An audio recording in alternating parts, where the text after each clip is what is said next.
Today I'm going to talk about how to dehydrate your beautiful peppers from your garden. The first thing I like to do is I just take my garden peppers and I just simply cut them up into chunks. After I cut them into chunks, and I put them in my food processor.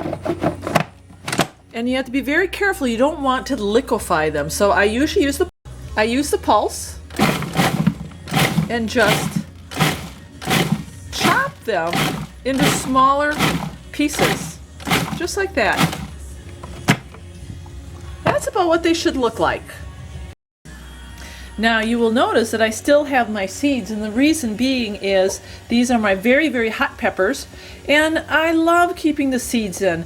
It's part of my dehydrating efforts. I want to use every part of my pepper. And then you're simply going to do is spread it out on your dehydrating flats. Now I've got my little flats here that I bought at the store. They're really cheap. They're just pieces of plastic, just like that.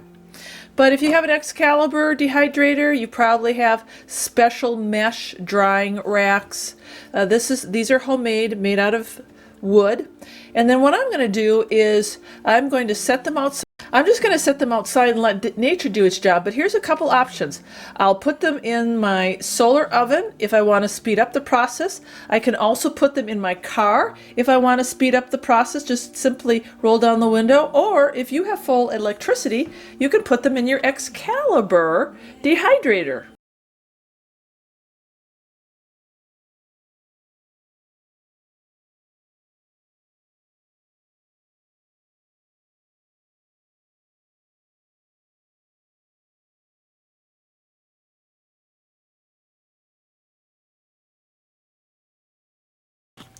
If you use your Excalibur, it's only going to take about 14 hours, I would say, 12 to 14 hours to dehydrate your peppers.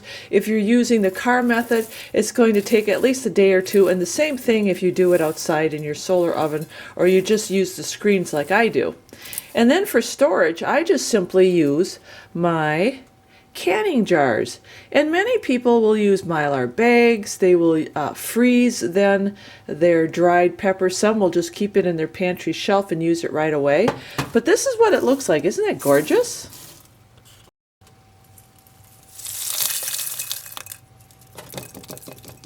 The rewards of harvesting and growing your own food. Look at that.